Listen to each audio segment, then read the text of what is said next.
नमस्कार मित्रांनो. काल 15 ऑगस्ट होता. आपण सगळ्यांनी भारताचा 80वा स्वतंत्रता दिन हा अतिशय जल्लोषात साजरा केला. पण हा जल्लोष साजरा करत असताना मनात अनेक प्रश्न उभे राहत होते. आपला देश नेमका कुठल्या दिशेने जातोय? कुठली विचारसरणी कोणाला संरक्षण देण्याचा प्रयत्न करते? आणि हे सगळे प्रस्थापित राजकीय पक्ष हे एकमेकांना पूरक असं काम करतायत का, हा प्रश्नचिन्ह माझ्या मनात राहतोय. आपण जर बघितलं तर भारताला 1947 मध्ये स्वातंत्र्य हे मिळालं खरं, पण वंचित समूह असतील, शेतकरी, कष्टकरी, आदिवासी, दलित, महिला, युवक यांचे जे सगळे प्रश्न आहेत हे सगळ्याच राजकीय प्रस्थापित पक्षांनी दाबण्याचाच प्रयत्न केला, त्यांचा आवाज दाबण्याचाच प्रयत्न केला. आणि विशेषतः 2014 नंतर RSS BJPचं सत्ता जेव्हापासून केंद्रामध्ये आलेली आहे तेव्हापासून अनेक उदाहरणं ही आपल्या समोर आपल्याला दिसतात. तुम्हाला जर आठवत असेल तर 2021 मधलं शेतकऱ्यांचं जे एक भलं मोठं आंदोलन उभं राहिलं होतं, त्या आंदोलनामध्ये सुद्धा ह्याच प्रकारची भूमिका या सरकारने निभावली. 700हून अधिक शेतकरी तिथे बळी गेले. 26 जानेवारी म्हणजे भारताच्या प्रजासत्ताक दिनानिमित्त जेव्हा हे शेतकरी लाल किल्ल्यापर्यंत पोहोचले तेव्हा त्यांच्यासोबत तिथे काय झालं हे सगळ्या देशाने बघितलं. तोच प्रकार 2023 मध्येही घडला. भारतीय काही खेळाडू, महिला खेळाडू ज्यांनी भारतासाठी अनेक पदकं जिंकलेली आहेत, त्या दिल्लीच्या रस्त्यावरती आंदोलन करण्यासाठी उतरल्या आणि भाजपच्या एका नेत्यांनी, म्हणजे तो ब्रिजभूषण सिंग, त्यांनी आमच्यासोबत विनयभंग केलेला आहे असा आरोप त्यांनी केला आणि एक मोठं आंदोलन तिथे उभं राहिलं.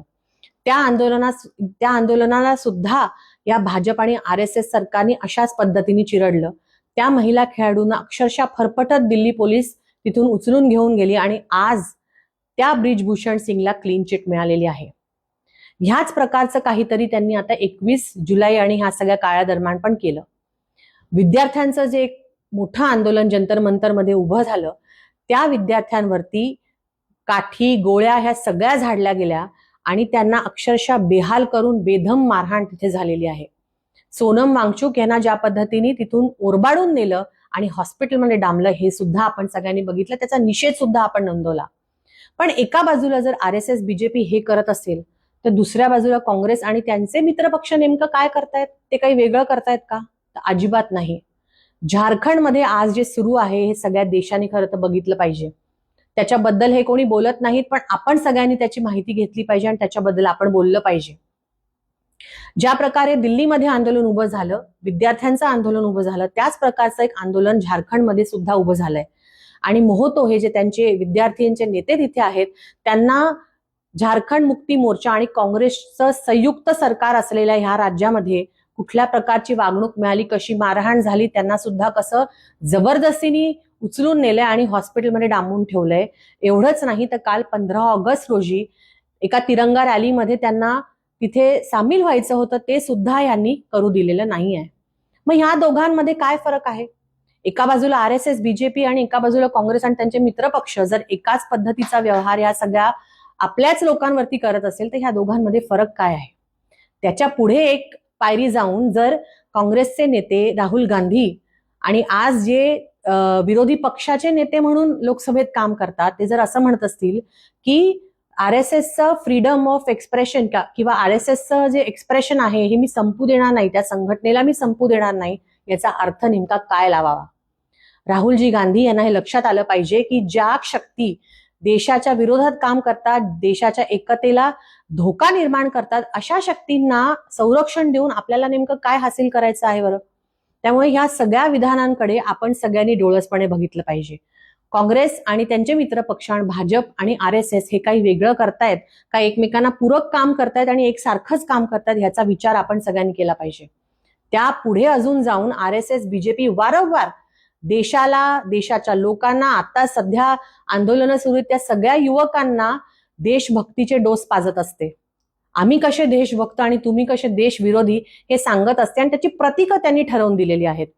यांच्यापैकी अनेक जण तर हेही म्हणतात की आता तिरंग्याच्या जागी भगवा फडकवायला पाहिजे. पण ठीक आहे, जे त्यांचे नेते तिरंग्याला घेऊन ढोंग करतात त्यांनी तरी ते नीट करावं ढोंग. काल आपण बघितलं की रेड फोर्ट म्हणजे लाल किल्ल्यावरती जेव्हा पंतप्रधानांनी भाषण दिलं तेव्हा त्यांच्या खिशावरती लागलेला तिरंगा हा उलटा होता. हा देशाचा अपमान नाही का? हे देशविरोधी नाही का? आणि हे चुकून झालंय का जाणून बुजून झालंय एवढं न कळण्यासाठी आपण कोणीही मूर्ख नाही. त्यामुळे ह्या सगळ्या गोष्टींकडे आपण सगळ्यांनी विचारपूर्वक बघितलं पाहिजे. आणि येणाऱ्या काळामध्ये मी वारंवार सांगते की ही लढाई आता अजून कठीण होणार आहे. कोण कोणासोबत आहे हेच समजत नाहीये. सातत्याने वंचित बहुजन आघाडीचे अध्यक्ष श्रद्धेय बाळासाहेब आंबेडकर हे सांगत आलेले आहेत की भाजप आणि काँग्रेस हे एकाच नाण्याच्या दोन बाजू आहेत. आणि राहुल गांधी जी विधानं करत आहेत किंवा RSS जे सगळं आता काम करते आहे भारतामध्ये, सगळ्या लोकांमध्ये, जातींमध्ये, धर्मांमध्ये द्वेष निर्माण करण्याचं काम, ह्याला संरक्षण देण्याची भाषा जर राहुल गांधी करत असतील तर हे अतिशय धोकादायक आहे असं मला वाटतं. त्यामुळे ह्या पुढच्या काळामध्ये आपण सगळ्यांनी डोळसपणे ह्या गोष्टींकडे बघितलं पाहिजे आणि कुठल्याही मोठ्या मोठ्या भाषणांना बळी न जाता, कुठल्याही मोठ्या मोठ्या घोषणांना बळी न जाता खरंच आपल्या आजूबाजूला, आपल्या सगळ्या माहोलमध्ये नेमकं काय घडतंय ह्याचा विचार करून, विश्लेषण करून आपण पुढची आपली राजकीय भूमिका ही ठरवली पाहिजे. ह्या देशामध्ये आज युवक एका वेगळ्या पद्धतीने जागा झालेला आहे. त्यांनी सुद्धा या सगळ्याकडे डोळसपणे विचारपूर्वक बघितलं पाहिजे आणि कोणाच्या मागे तुम्ही उभं राहताय ह्याचा सुद्धा विचार केला पाहिजे. धन्यवाद. जय भीम, जय शिवराय, जय संविधान.